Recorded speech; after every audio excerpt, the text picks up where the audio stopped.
Hello everyone, welcome to or welcome back to the channel. I'm Amoya Shante. I'm a single mama of three who 4 years ago sold all my possessions to travel the world full time. We did just that for 2.5 years before we fell in love with Merida, Mexico and moved there for 1.5 years.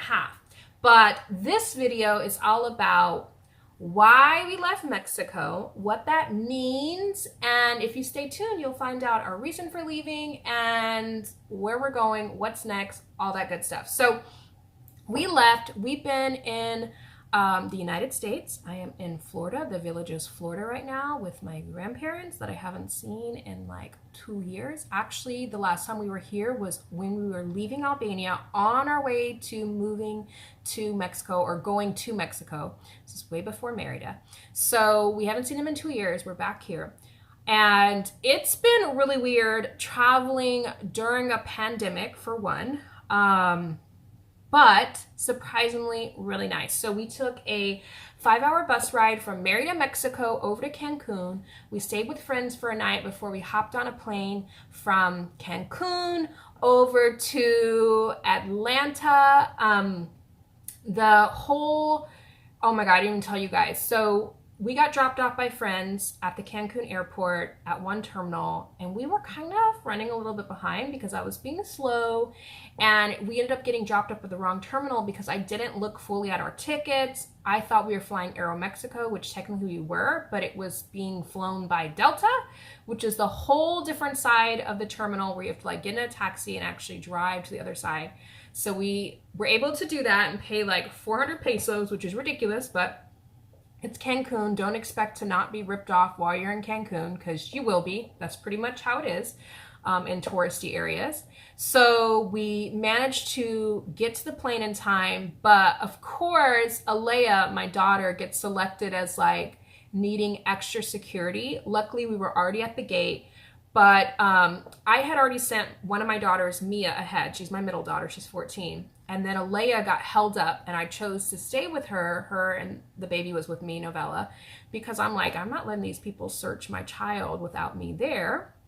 It took forever. So we're then like the last people to get on the plane. One of my daughters already on Mia, freaking out. I messaged her, and luckily she did get it saying, hey, we're held up at security, we'll be on. She was thinking like they were going to close the door, they were going to take off without her, whatever the case was. So yeah, that's pretty much what happened with that. They did no temperature checking, which was really weird because in Merida, any business you go into, whatever, any indoor thing you go into, or even some outdoor things, they're checking your temperature, you're putting on hand sanitizer, you're walking across sanitation mats. But the airport did not check our temperature. We did have to fill out a form saying we didn't have any coronavirus symptoms, all that kind of stuff. You do have to wear a mask in the airport and on the plane for anyone who's 2 and up, which was fine. But I was kind of shocked that there were no temperature checks or anything like that. But they consistently asked about COVID and where we've been and all that stuff throughout the airport experience, through security, when getting tickets, and even when walking down the, whatever it is, like after my daughter got help with security and we're walking on the little thing, I don't know what it's called, to get on the plane, like someone stopped us there to ask us more questions. So yeah, we flew Delta, y'all. Delta's amazing. I just fell in love with them. They had each middle seat blocked, so nobody could book that. It was pretty much empty anyways, but it was super clean, super comfortable. The customer service was amazing. And for having such a long travel day, it was so smooth. We flew into Atlanta. We had a 6-hour layover thanks to COVID and flights being iffy. This used to be a direct flight from Cancun to Orlando, but no, 6-hour layover in Atlanta, where we happen to have friends who, from the Mexit plans, y'all should go check out their channel. They came and picked our butts up, went and ate lunch, and then took us back to the airport. Yeah, we are getting picked up by our friend Sunita. Sunita Monty from Mexit plans here in Atlanta. This pink buggy. Oh my goodness, trying to get Novi strapped in legally. We are not in Mexico anymore. We get on another plane and another smooth ride to Orlando, where I then had rented a car. This is a tip. So traditional rental car companies can actually be pretty pricey, and I wanted to find a way to save for rental cars. And I heard about this thing called Turo. Turo is similar to Airbnb, but for cars, right? So people rent out their cars, or they buy cars to rent out. You don't need to have a credit card, so you can use your debit card. What else do you, they don't check your credit, nothing like that, like a traditional credit card company might do. And so, yeah, I booked on Turo, and for 2-week car rental, it was $500 as opposed to maybe $1,000 or more that it was going to be an Enterprise or any of those car rental companies. But we never used this before, so I was a little nervous. And I'd asked for the car to be delivered to the airport, and I got instructions, and it was like left in a parking lot, and you have to go find it, and you have to use a lockbox that's underneath the car and type in a code in order to get into the car. So we did all that, my girls and I, but we couldn't find like the car at first, and we're like, oh my God, like I don't know where to go, because it tells you like the row. Is falling. We rented off of Turo, which is like the Airbnb for cars. And now we're trying to find the car in some random parking lot at Orlando Airport. This is hilarious. White girl. And this sweet, I tell you, everyone was so helpful during our travel day. I had set an intention that we're going to have a positive travel day. And sure enough, everything was so smooth. And the bus driver that had taken us, like the shuttle driver, to the actual parking lot was like, it could be on this side too. So he was trying to help us out. Sure enough, we find the car. I haven't driven in years, but I managed to drive to, it was like an hour and a half. I drove to Tampa to go stay with my brother for a few days. Oh no, it just started. We found our car that we rented off Turo, which is basically the Airbnb for cars. So I paid $500 for 2 weeks. It would have been probably double the price. That's with good insurance and all that kind of stuff, because I don't have a car in the States. So yeah, but I haven't driven in years. So this should be an interesting 2-hour road trip to where we're going. I'm not telling you guys where we're going, but yeah, we're going somewhere and you'll just have to guess. Before we made our way to the Villages, Florida with my grandparents on Thanksgiving.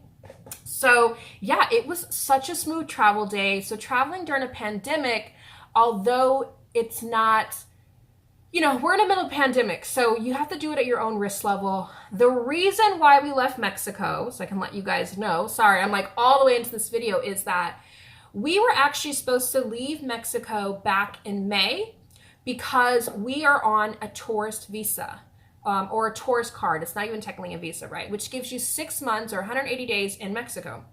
When the pandemic hit, Mexico was kind enough to let you extend the visa without leaving the country. Normally you have to leave the country. Then you can come back in. They can give you 6 months again, which they usually do, but sometimes they don't. Sometimes they give you 7 days or whatever the case is.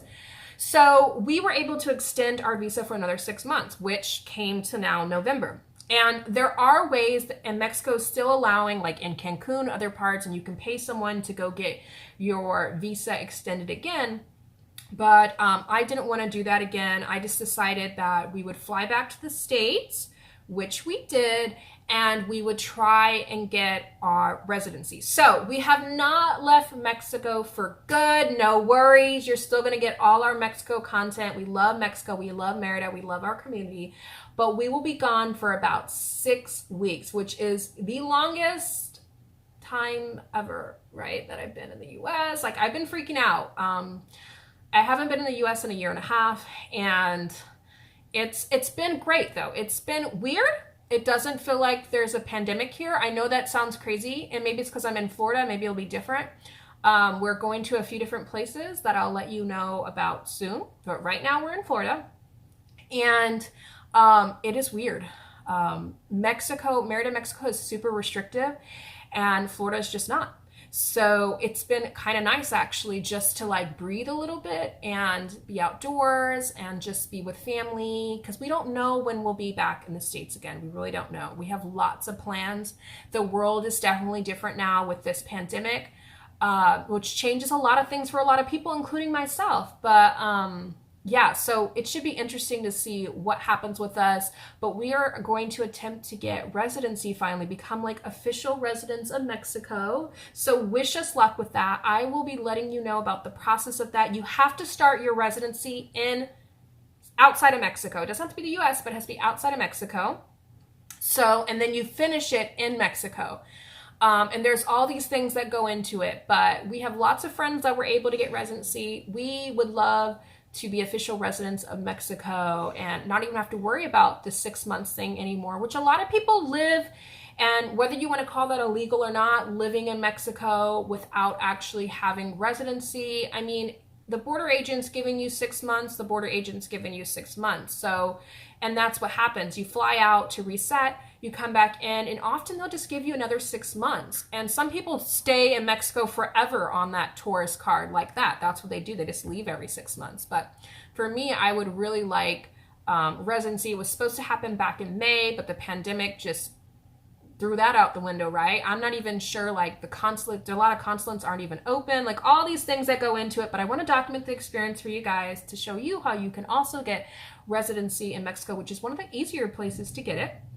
So, and how that works and all that stuff. But yeah, we've got a lot of stuff coming for you guys these next couple weeks. It won't be Mexico content, which is really sad, but when I get back, I'm going to be recording a ton of awesome things.